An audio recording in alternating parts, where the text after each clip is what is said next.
রাজধানীর উত্তরায় milestone school and কলেজের পাশে বাংলাদেশ বিমান বাহিনীর একটি প্রশিক্ষণ বিমান বিধ্বস্ত হওয়ার ঘটনায় চরম আতঙ্ক ছড়িয়ে পড়ে পুরো এলাকায়।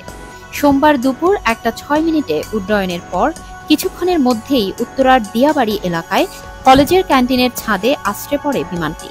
এতে এখন পর্যন্ত একজনের মৃত্যুর খবর নিশ্চিত করেছে ফায়ার সার্ভিস।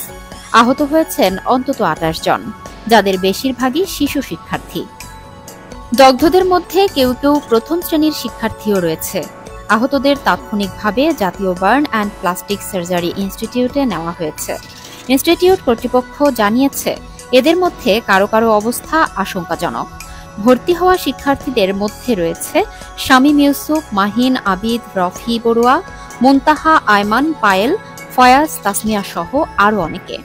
সর্বমোট 28 জনের তালিকা প্রকাশ করেছে হাসপাতাল কর্তৃপক্ষ।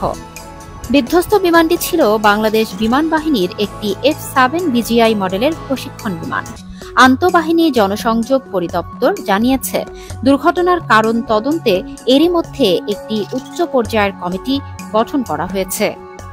প্রত্যক্ষদর্শীরা জানান, বিকট শব্দে একটি বস্তুর ধসে পড়ার পর কলেজের ভেতরে আগুন লেগে যায়। মুহূর্তেই শিক্ষার্থীদের মধ্যে হুড়োহুড়ি শুরু হয়। এ সময় শিক্ষক কর্মচারীরা আহতদের উদ্ধার করে বাইরে নিয়ে আসেন।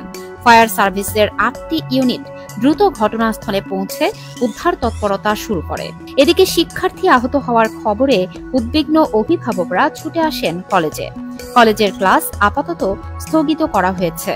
ঘটনার পেছনে যান্ত্রিক ত্রুটি, পাইলটের গাফিলতি নাকি অন্য কোনো কারণ তা জানার জন্য অপেক্ষা করতে হবে তদন্ত প্রতিবেদন দেয়া পর্যন্ত।